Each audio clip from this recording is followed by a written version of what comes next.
Let's get Yo, it popping, man. welcome to Baba Sucia. Yeah, man. Christ Dilinger. And we got the great Christ Dilinger, bro. And Good. Got the Henny, got the weed, we got it all. Got the drip, got it on. That shit, got it on. yes, sir. Yes, sir. Don't Yo, gotta worry about that shit because we got it on. my man got it all. Yo, you got it on. So, Baba Sucia is basically a podcast where you come and talk your shit. I come off basically, like everybody else, getting to know you. Isn't that what Baba Sucia means? Yeah, It basically. means talk shit, right? Mm-hmm. Yo hablo español un poquito, you feel me? Mm-hmm. Got a little Spanish under the belt. Okay, tato. Nah, my nigga, but yo, so I always start this shit off like, who is Christ Dilinger and where did it all begin, man? How did it start? Christ Dilinger is a black man. Okay. It all started. It all started. I don't even know when this shit started. So, how were you when you were a kid, like growing up and shit like that? How was it? I was bad. Like how bad, like as a kid, like you used to be out here like kicking doors down and shit, like things down ditching and shit. Nah, like I'll be in school. I'll be trying to organize the other little kids to do bad shit. Oh, so you was one of those. Yeah, but I always had good grades though. I would always do good on tests and shit like that. But when I was younger, I used to always be I would try to organize all the other little niggas. When I was in elementary and middle school, I'll try to organize all the other little niggas to do shit with me. Like I remember what did we do? I don't know. I used to organize fights in the bathroom and shit, and then we'd have like a fight club in the bathroom, niggas fighting like Brad Pitt, and then also I would have niggas like getting cookies and then selling the cookies like I don't know, like little kid shit. Oh, so you had like a I feel mafia. everybody was doing that shit running. when there was a kid. Yeah, like trying like a little mob, like niggas in the mob. My older cousins was all in gangs and shit, so them niggas blessed me into the gang when I was a little kid. So all the other little niggas had mad respect for me because I had the older cousins that went to the same school. That would come in and scare the shit out of these kids and shit like that too, right? Yeah, and even not even just that, but just when you got the older cousins, niggas always show you more love in school when you got the older cousins or the older brother or the older siblings because it just makes you cool because they're already cool. Like I don't even know how that shit works, but niggas was just fucking with me off rip because I had older siblings or cousins that went to the school. So not even older siblings, just older cousins. Okay, so how was it like growing up in Bridgeport? Bridgeport was lit, man. You know, niggas, everybody know about Bridgeport. So Yeah, I've been in Bridgeport. My tire ones popped in Bridgeport. In Bridgeport, yeah. Yeah, I was fucking mad, nigga. Yeah. We leave nails and glass and shit on the road to pop niggas' tires.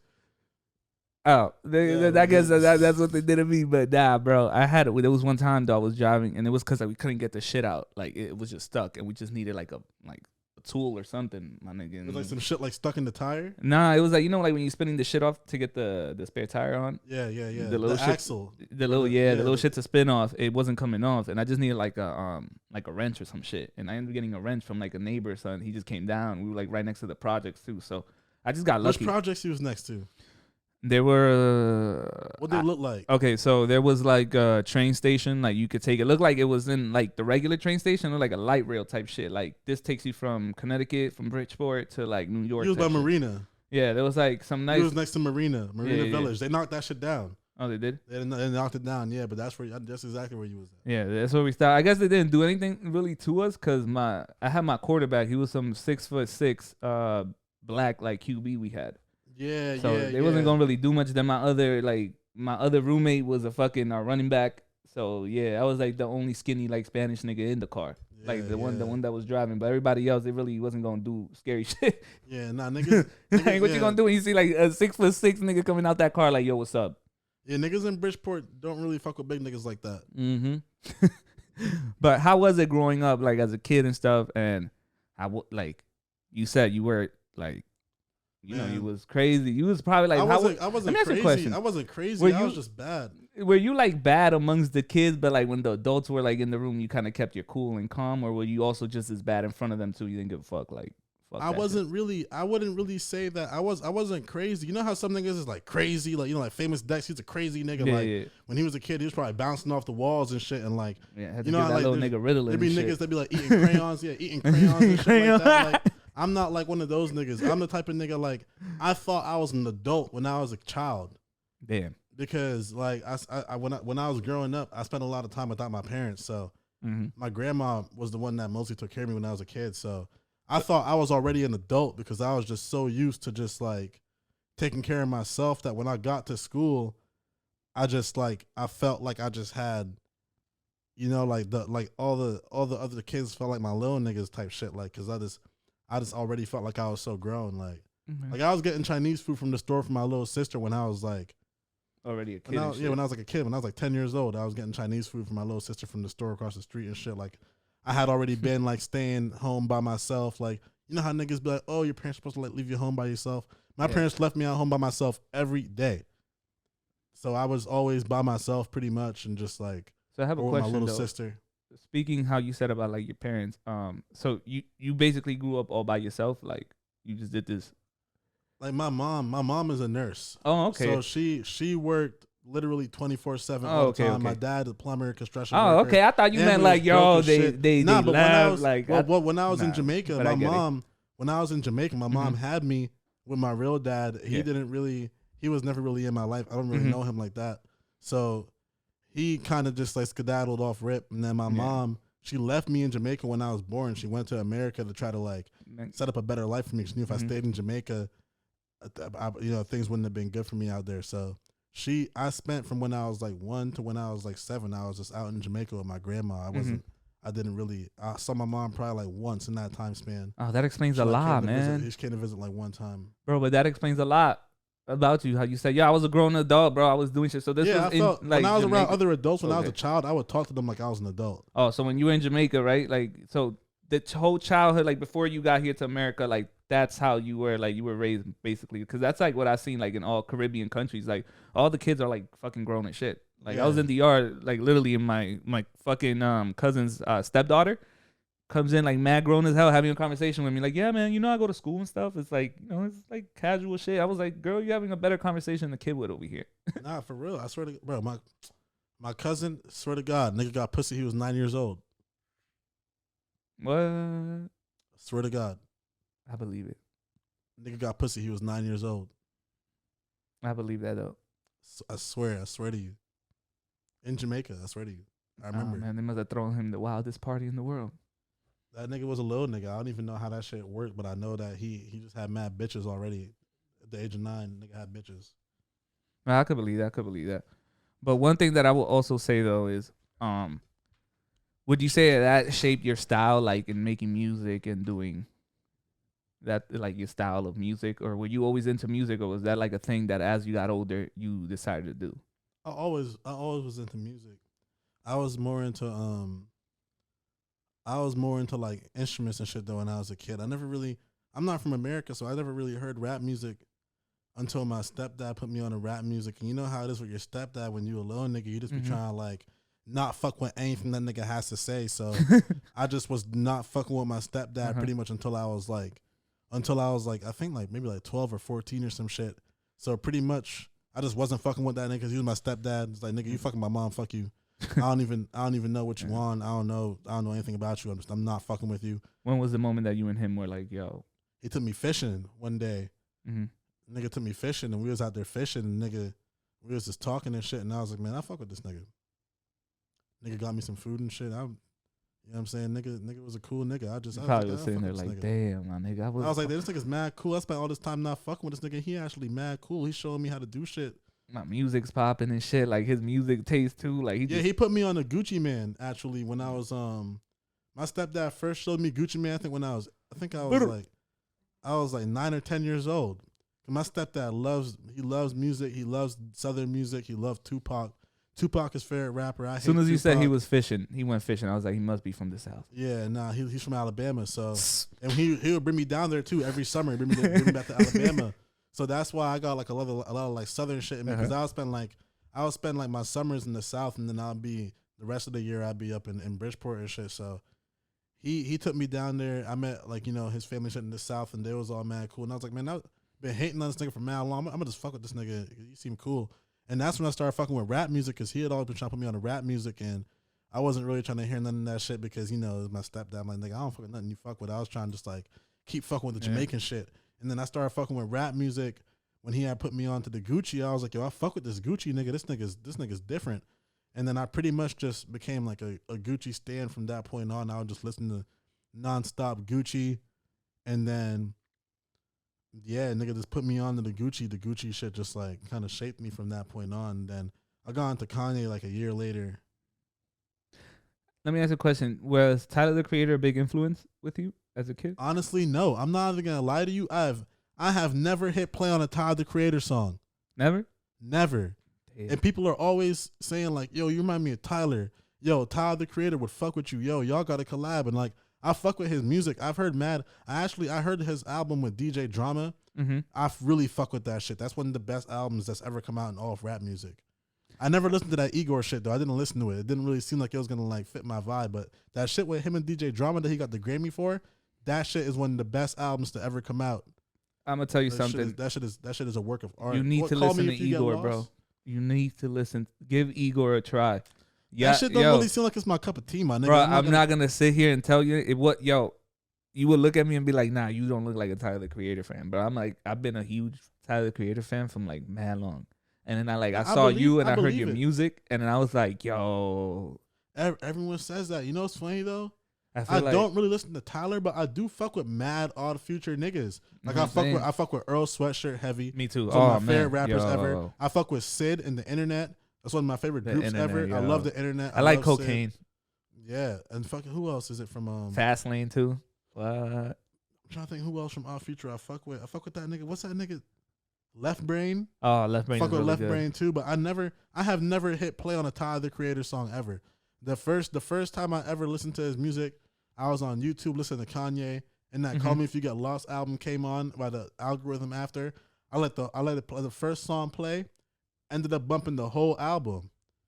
Cause I'll listen to some shit, you know, like to see if I fuck with it. I really fuck with new things, so I like trying shit. But like, I heard that song, Yonkers, back in the day when it first came out, and I wasn't fucking with that. So. He said, "Pause, take that shit the fuck off the airwaves, yo." Nah, I wouldn't go that far. I just didn't think it was my wave, you know. I'm fucking with you. Yeah, you know, like niggas was. I fuck with that shit though. I fuck with it, but I just don't think that shit just wasn't really for me. Bruh, oh man, when I heard Yonkers, bro, I'm gonna keep it G with you, nigga. That shit. Let me ask you a question. What's up? So when you heard Yonkers, right? It made you feel, because you're a colored person. You know what I'm saying? My bad to invoke the 1950s terms, but we colored niggas and all that. Like when you first heard Yonkers, it made you feel like you was like you was kind of hearing something that was like meant for like the niggas that got left behind type shit, like the niggas who didn't like fit in with like all like you fit in, you know what I'm saying? But like alternative shit, like it was like a sound that was like missing, like like a group of niggas that wasn't like being like addressed for a long time in like hip hop and rap. Like I feel like we were missing that punk rock hip hop. We were missing the hard shit for niggas that fuck with hard shit. Like like that shit was missing. So when that shit came out, I feel like that. A lot of people that like needed that, they heard that and it's like, oh, lit, this is some rap shit. That was like some 15-year-old me, nigga. That shit was like my freshman year of like high school when that came out. I was playing football too. So you fuck with Waka Flocka too, right? Oh yeah, of course. You see this. That. But I played a sport though. That thing is, you also gotta take this into consideration. What was I doing around that time? Like, what were you into? Like, you know, I always ask people, I'm like, when you were liking that, what were you doing in your life? Like, certain people that like music that's that hard, they were either like a fighter, played a sport, or some shit like that. Me, I was a football player. So all that shit, like, what? You know, like before, like I feel like rap kind of got diversified by that because like a lot of niggas. It was a good time though. It was a good time. A lot of niggas needed that. We needed alternative rap. Like the shit was too. It was too only. Oh, if you're a gangster, cool. If you're not a gangster, there's nothing for you over here. It's like we need something for niggas who are still hard but ain't gangsters. Because you don't got to be a gangster to be hard. So you need some music that's not always gangster. But the thing about that though is I was already fucking with metal when that shit came out. So I was already into harder shit than rap at that time. Cause I had fucked with like Avenged Sevenfold. It's my favorite band ever. I fuck with Seether. Like my favorite artist ever is Jimi Hendrix. Oh, mine too. So I had fully already been because I also play instrumental. You know, he used to put acid on his forehead. Yeah, motherfucker was crazy under the headband. That's you see, like I really fuck with like rap music. So when I heard Tyler the Creator, it didn't like it wasn't like something that I felt like I was missing. So I didn't I didn't like need that. It's the same way how when Lil Yachty dropped that recent project, mad niggas heard that new Yachty like, yo, this new Yachty is crazy, but I already heard Tame Impala. Okay, yeah. You know, I already heard Tame Impala, so I don't need Lil Yachty Tame Impala. You're right.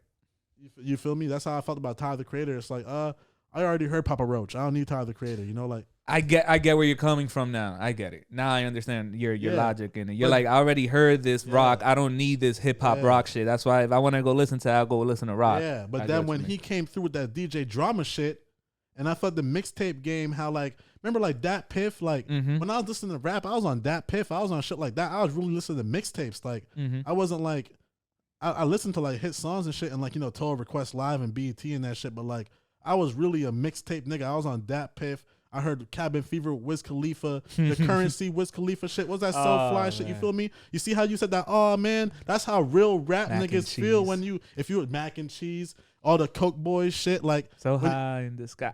Them first Meek Mill mixtapes. Hell yeah, man. You feel me? Like all that classic, like actual rap shit that like a lot of the shit nowadays actually came from in hip hop. Like that shit I was fucking with when I was a kid. So when I heard that Tyler the Creator with DJ Drama, and they was bringing the mixtape era back, and Drama shouting loud as fuck over the tracks, like Lil Wayne, you know, the Drought 2 type shit. Remember Cannon, Lil Wayne Cannon? Remember that shit? Like when Classics. I heard that shit, I was like, oh, this shit back. Even the Little Uzi with DJ Drama shit, I fuck with because I fuck with the mixtape era shit. That's why I make my shit the way how I make it with DJ Smoking and shit. But that's why I like that Tyler album. But the other Tyler shit, it doesn't seem like it's not for me. I don't think. Okay. So it's not bad though. Okay, so now that we got out of there, like that, the teenage and Tyler and all that, like type people always like either comparing you or like, you know, you're not being a fan of it, or you know, weren't a fan of that type of Tyler until you ran into the newer. Yeah. Let me ask you a question. Do you feel like when you make your music, like you later on in life, you're gonna change into like other types of music or stuff like that? Definitely. If you ever go back and listen to the first music I put out, it was all like really hard, like trap metal type shit. Well, not actually, no, I can't even say that. The first music I ever made was just regular trap music.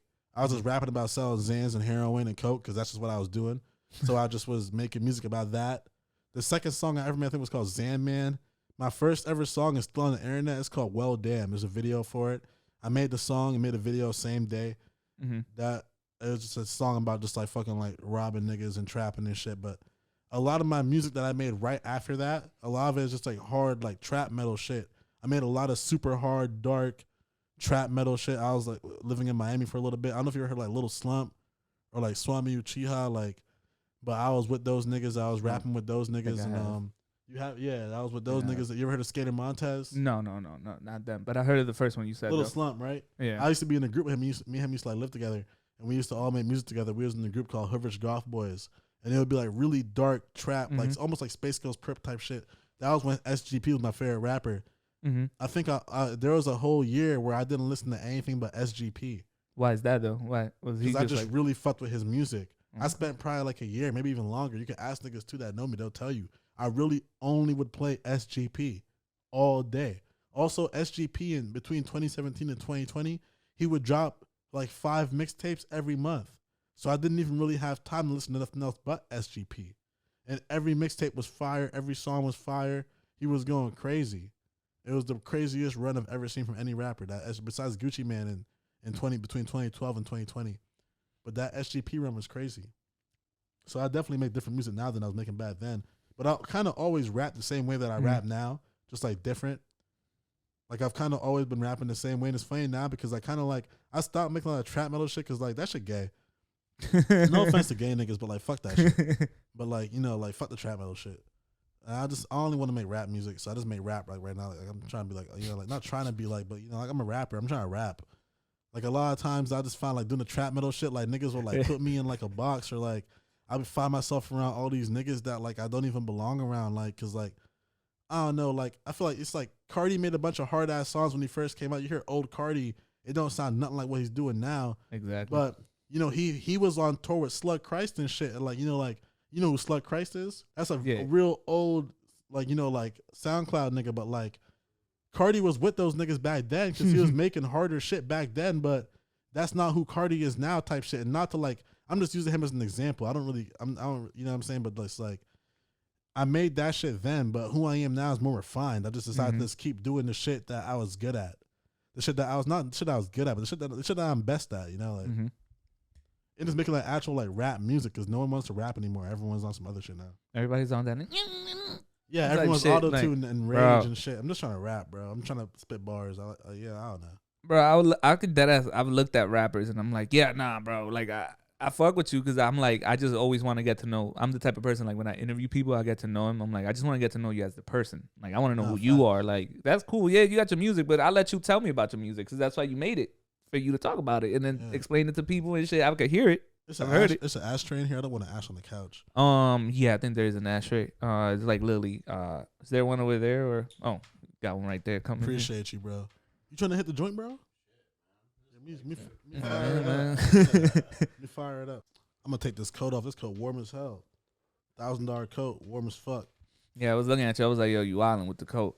But yeah, like I was saying about like the music and stuff. Like when you hear people like come up with like, do you see yourself changing like your sound later on and looking for like different alternative? Like besides, like you said, you used to do like hip hop rock, and then you stopped doing that, and now you just want to make like hip hop music. Do you see yourself going into like something else where like you gonna start doing like vocals, singing, and things like that, or no? I mean, I've made songs before where I've been singing. Actually, one of the first songs I ever made that blew up on Spotify, I just made a song where I was just singing. I played instruments and shit. Like I played guitar, violin, cello, viola. I could read music and write it too. Like I took an orchestra class when I was in high school because I wanted to learn how to play guitar. I wanted to teach myself, but I couldn't afford a guitar. And I knew I could borrow one from the school, but they would only let me use it if I was in the band or orchestra or drumline or some shit like that. So the band was full, and then drums. I don't really fuck with playing drums, so I just joined the orchestra. I learned how to play violin so I could use the guitar they had. But nah, I definitely think that. I mean, like no matter what I've done, I've always kind of rapped like this consistently while doing other things. So I'll probably just keep doing other things while just like also just keep being a rapper because like, you know, just like the way that I rap, like right now is like it's like all the songs I've ever made. Like you look at like my like catalog of music, most of the songs that I make that blow up, that aren't like songs where I'm like singing or some shit like that, or has like a crazy feature or some shit. It's always a song where like I'm rapping, I'm spitting bars, or I'm punching in. And it's just like that's just like my bread and butter. It's just how I got into rapping. So who are some people that inspire you like to make music and stuff? Who are like some people that inspire your sound? Gucci Mane, Kanye West. I knew that. I knew those two already. Yeah, Gucci Mane, Kanye West, Lil B. I fuck with Casher Quan. I fuck with TJX6. I fuck with my boy Neff, RSK Nephew. Shout out my nigga Neff. Who else I fuck with? I'm trying to think. Oh, the main influence from my flow. The first person I ever heard rapping like this that inspired me to start punching in, Hoodrich Pablo Juan. I fuck with Hoodrich Pablo Juan OD. That's like one of my that's like my favorite technical rapper. The way that Hoodrich Pablo Juan raps is fucking insane. I fuck with Lucky because Lucky has great beat selection, regardless of, and I also like how lazy he is because it's like he's lazy on purpose. I fuck with that. Sometimes it's good to have an underwhelming bar. I don't like when niggas try too hard because anyone can try hard. It's better when the soul is in it. And I felt Lucky is good at putting soul and shit. He don't be, you know, like doing too much extra shit. Who else do I fuck with? Like inspiration wise. That's the thing too. Like I hear a new rapper every day that inspires me. Like I could hear there are niggas I heard when I first started rapping, like Gucci, Kanye, Pablo Juan, like those niggas, like kind of like shaped the way that I came into it. But then there are niggas that I heard, you know, throughout my journey too, like Casher Quan or like, you know, fuck TJX6 actually, he's ass, but you know, like Neff or RX Hector. I fuck with RX Heck. Niggas don't know about him. He's a nigga who started the RX shit. RX Hector and Pablo Juan, those were the first niggas I ever heard punching in. I heard Pablo Juan in 2011 for the first time. Nigga was punching in. I fuck with PB Longway. I fuck with inspirations. I love giving niggas credit, so I'm really trying to make sure I name every single nigga that I've ever gotten inspiration from because I fuck with like actually giving niggas credit where it's due. because mad niggas need to give me credit, but they won't do it though. Oh, Max B. He's up there with Max the Kanye B. and the Gucci and the Pablo Juan. I love Max B. I definitely surfer himself. I stole mad sauce from Max B. I'm not even gonna front. That's that nigga. Motherfucking silver that's surfer. The wave. Yeah. He invented the wave. He's the wave, bro. Everyone steals sauce from Max B. He's a nigga who made BBs popping. Like, yeah. Well, that's what I was saying before the interview started about Cameron with the Jay-Z thing. You know, like because like Max B was out there in Harlem with Cameron and those niggas like they already had some shit going, but when they clicked up with Jay-Z, man, other niggas found out about them, but they didn't have to click up to get popping type shit. They just chose to do that because it was just all love. You feel me? Like New York, but like it was like joining the NWO. Oh, little we watch wrestling. Yeah. No, I love wrestling. Oh shit, nigga! Oh shit! Come on, watching that shit lately, bro. Like my nigga DJ Fat be saying, "Come on," but what was I gonna say? Oh man, yeah. What else do I fuck with? I fuck with Lil Wayne. Yeah. You know who's fire? Birdman. I'll fuck with Birdman. I be getting mad inspo from Birdman too. Birdman is fire as fuck, bro. Bro, niggas be sleeping on Birdman, bro. And Birdman, yo, if you ever listen to Like Father, Like Son, yo, this nigga talking good shit, yo. Lil Wayne, bro. That nigga be talking good that shit. Nigga Birdman has fucking, bro. Birdman murders, yo, Like Father, Like Son. Birdman got better verses on there than Lil Wayne. I'm not gonna hold you. Like, no, those Birdman, bro. Birdman is fucking nasty, bro. Niggas be sleeping on the 5-star stunner. Yo, niggas be sleep on the 5-star stunner. Real talk, bro. Goddamn, bro. Ah, shit. But yeah, that's a good amount of rappers, though. I can't say niggas take all my sauce. I give away all the rappers that I'm inspired by. But yeah, nah. But have you ever had like a show where you were like, God damn, what the fuck? Like, I don't know these people. Like, when was the first time that you had a show where like you looked at your fans and you was like, yo, what the fuck? The first show I ever did that wasn't in New York or Bridgeport, or Miami, or like like somewhere that I lived. It was the first show I ever like traveled for. Like I actually traveled for a show. It was L.A. It was the very first Spider Gang show in L.A. in 2020, and we sold out this venue. I forgot what venue. We sold like 1,000 tickets, and I was like, "Who the fuck are all these people?" And then I came out, started doing my songs, and niggas knew all the words, and I'm like, the very first song I ever posted on SoundCloud got 20,000 streams for some reason. I don't know. The very first song I ever posted on SoundCloud was a song called Christ Dilinger. It said Christ Dilinger - Christ Dilinger. Like, that was the song. And then I didn't put anyone as a producer because I got the beat off YouTube. I stole the beat. I didn't know who made it, so I just put it on SoundCloud. But in the song, I only said 2 words the entire song. I just said, ooh, damn. The song is probably still out there somewhere. I don't know where it's at, but I just said those 2 words the whole song. And for some reason, that song got mad plays. And then, so the way that I look at SoundCloud's always been skewed because I assumed that everyone just always got mad plays on SoundCloud. I never knew about a SoundCloud community or a scene until I met, like the Spider Gang niggas and Wendigo. How did you run into them? Those niggas heard my song on the internet and they hit me up. I had made another song called Thought It Up that kind of blew up on SoundCloud too. It was weird. I wasn't really a part of any scenes or anything. I was just uploading music from my house, but most of the songs I was putting up, they were getting thousands of streams, and it was just crazy because nobody that I was around. When I was in Bridgeport, I was with a whole gang of niggas that was rapping. I was with a bunch of niggas. Everyone was rapping, doing stuff, we were selling drugs, we was doing whatever. And that was crazy though. You did say you sold heroin and crack and all that. Yeah, nah. When I was in Bridgeport, I was wild. Was with a bunch of. It was a group. It was called Cartel. And niggas was just niggas was doing just doing his shit, just trying to get some money. I'm not even. No, yeah. I've done almost every means of getting money that's not gay. Anything that you could do to get money that's not homosexual, I've probably done it. I got cousins too. I've always been investing in criminal enterprises. I'm not I'm not gonna lie and act like I don't fuck with criminal shit. I don't do any criminal shit like that too much anymore. But because I got other shit going on. But I'm not a stranger to criminal shit or whatever. Like I've always like embraced like that side of like the street. There's positive, like when you look at energy, there's good energy, and then there's like bad energy. But not my bad. I said it wrong. There's positive energy and then there's negative energy. But there's no such thing as bad energy really, because all energy is just energy. So if you gotta every person has like a good side and a dark side. You got to use both of your sides, or you're only being half the person you can be. So I've never been a stranger to tapping into my dark side. At the same time, though, I'm not like a malicious person. But I don't even know how we got to this topic. What were we talking about a second ago? We're talking about high, bro. This weed is where we get this weed from, bro? We got from Portland. I thought it was from Portland, bro. This shit gas, bro. Nah, it's from this Cali. shit gas.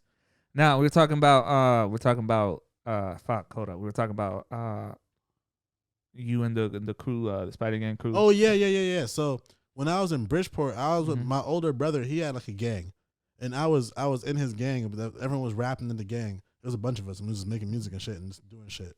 But then I was uploading my music for some reason. I don't know why. My shit just like took off on SoundCloud. People were just fucking with it, which is funny because everyone that I was around always thought that my music was really stupid because I was the youngest and I was always just like, yo, y'all niggas need to listen to Cardi. And niggas like, oh, this Cardi shit is ass. So, oh, y'all niggas need to listen to Lil Pump. Niggas like, oh, Lil Pump is ass. But, I love Lil Pump. I love Cardi. I love Smoke Perp. I love shit them. like that. Oh, man, that was a great time. Niggas that I grew up with, niggas fuck with like Lil Baby, Atlanta shit like Gunna, like real, like rapper, like, mainstream type shit. I was fucking with like the underground, like, SoundCloudy shit, so I guess my music reflected that. So like all the songs I was putting up there just resonating with the niggas that are fucking with SoundCloud at the time they were going up. So, damn, what the fuck, bro? I'm so high. I forgot what. Now you said that you were resonating with them. Yeah. So I was resonating with that shit, and then the Spider Gang niggas heard a song I put out called "Thought It Up."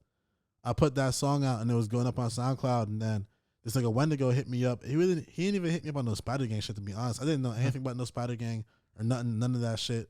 Because that shit had it was just starting. I think I was the first person that ever got added to Spider Gang. Like, there was the original core members, and I was the first edition, like a few weeks after it started. But this nigga just hit me up because he moved to New York City, Wendigo, and he wanted to find niggas to collab with, and he heard my music. He was fucking with it. Him and Darky heard it. They were fucking with it. So he hit me up, and me and him just started making music together. First time I met Wendigo, he came to my apartment in New York when I was living in Astoria, and we had made plans to link up and make music, but I had taken, that was back when I was doing a lot of perks and Xans and shit, and I had taken I had taken like 2 Xans, and I fell asleep, and I woke up to this nigga in my house, and I was like, yo, who are you? How'd you get in here? Because my neighbor let him in because he was outside, but the nigga Wendigo, that's my best friend, he really wanted to work with me. And he called me when he got to my house. I was asleep. I was gone. So I didn't get the phone. But my neighbor let him in. He came upstairs. That nigga came into my crib, and I was just in there asleep. And I woke up, and me and him just started. He told me who he was. We started working on shit. But that would have never happened if he wouldn't. I wouldn't be here right now if he wouldn't have done that. It's crazy. Hey, that's how life be sometimes. Yeah. Motherfuckers just woke up out of a fucking nap. They're like, what the fuck? When you fall asleep on a Xan and you wake up and you're a different person? I can't sit here and try to act like I've never popped a Xan. I did pop a Xan one time. Everyone's taking a Xan. No, I took it, but I took what's that shit that they were giving perks? Because I tore my ACL and I had surgery done. Yeah, so yo. They were giving me that shit at the time where it was actually where perks was starting to fuck up people. Everyone's taking a Xan, a perk, or a bean. Mm-hmm. You taking at least one of those things at some point. I've taken Adderall to focus on the script. I've taken Adderall before too. Yeah, for script and stuff. Yeah. But yeah, like when you take a Xan and you fall asleep and you wake up and you you're like a different person. You're like in this dream state. Like I woke up and this nigga was in my house. I forgot I invited him over. I was like, yo, who the fuck are you? I was like, what are you doing here? I woke up. I was looking. That's crazy. Nigga said, who the fuck are you, dude? The fuck out of my house. I'm like, yo, what the fuck you doing in my house? That's why I got that one bar in my songs where I'm like, I said, wake up off a Xan. Like, why are all these people in my house? Because you wake up and you don't remember what the fuck you was doing before. So you just got mad niggas in your house all of a sudden. Oh, yeah. So now that we're getting towards the end and stuff, what other projects are you working on right now? I got an album about to come out right now called Bass Negative Squad. I just finished that album last night. With the final touches on it. I got another album coming out called Digital Drugs, hosted by fucking Shadow Wizard Money Gang. Bass Negative Squad is a collab project between me and Acid Soldier and Shadow Wizard Money Gang and DJ Smokey, but it's about to be it's gonna be my baby. It's gonna be like a graduation type project. It's gonna be fire. Every single song is fire. Put a lot of work into that. I got Christ Dilinger 2 coming out, a follow up to my self titled first album.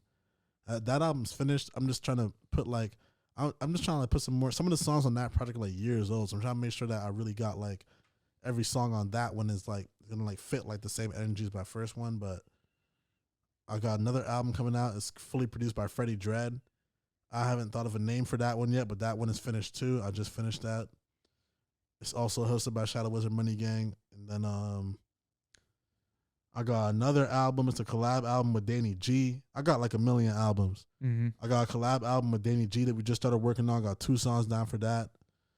I made a song about JFK getting assassinated for that. I got another album. It's a collab album with 808 Mafia.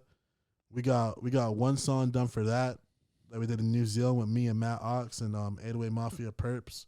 He's fully producing that project because it's gonna be a fire collab too. And then I'm trying to think, is there any more? I think I got a album that's coming out only on vinyl and CD with Phony Wallace. Oh, why? It's I just want to keep it exclusive. That's fire. Yeah, it's only gonna be on vinyl and CD. You can't get it anywhere else. I don't even know if we got 15 years from now, that shit's gonna be worth a lot. It's gonna be some shit. Yeah, I posted about it on the gram and like 10,000 niggas said they wanted one. So it's just about to come out. Damn, I guess you should fuck with niggas and make them go do a scavenger to find them shit. To get that shit right. Hell yeah, and tape it like around different spots in the city. Be like, well, come find them. Trying to think. I got a collab EP coming out with Bleach Diego. Okay. I think that's it. Yeah, I don't even know how many albums I just named, but most of them just is fire. So, and not fire, finished. They all fire. Most of them just is finished. Okay. And one last thing. What's a message that you would give to somebody who's trying to do what you do, or like a 15-year-old kid who's trying to make music and they don't know how to go about it? Yo, never give up. No matter what anyone says, do what you want to do and never give up. Just keep doing this shit. Don't ever give up. Don't even, I know it seems like cliche. Like when you see a movie at the end, like this is what Rocky would say or some shit in the movie, like it's cliche, you know what I'm saying? Like it's not original. You've heard mad niggas say this, but yo, that is actually the biggest secret. Never give up. I had holes in my sneakers. Now I buy shoes these shoes got paint. There's paint on I'll take a shoe off. There's paint on my shoe. It came like this. I bought it like this. Just never give up. Just do what you want to do. Niggas gonna say you stupid. Niggas gonna hate on you. Niggas might even fuck around and you know what I'm saying? This never happened to me, but niggas might fuck your bitch or rob you or something. Don't give up, nigga. That's true. Don't give up. That ain't never happened to me though. You feel me? That's not happening to Christ Dillinger, but even if niggas fuck your bitch and rob you, don't ever give up. Nigga, just keep doing this shit. Stay down. You're gonna come up no matter what. You know what I'm saying? Look at Tekashi 6ix9ine. He's rich. Niggas robbed him and fucked this bitch, right? Exactly. They robbed him, fucked this bitch. They robbed Tekashi 6ix9ine. And the nigga went to jail and he snitched. They robbed Tekashi 6ix9ine. They fucked this bitch. But he never gave up. And he's a millionaire. So you got like 12 bitches. So you pick who you want to be. You could be a real nigga or, you know, you could be, damn, nigga, just don't give up, nigga. I'm any hitting. Yeah. I can't even, I was going to say something, but I can't remember what I was going to say. It's all right, man. Because you already know what we're already done. You know, what's your IG so they already know where to find you at too? Yeah. My Instagram is at Travis Scott. Just like type in like it's at Christ Dilinger. Niggas know where to find me. You know where to find them, yo. Baba Sucia, you already know, yo. We out. My guy. Fire.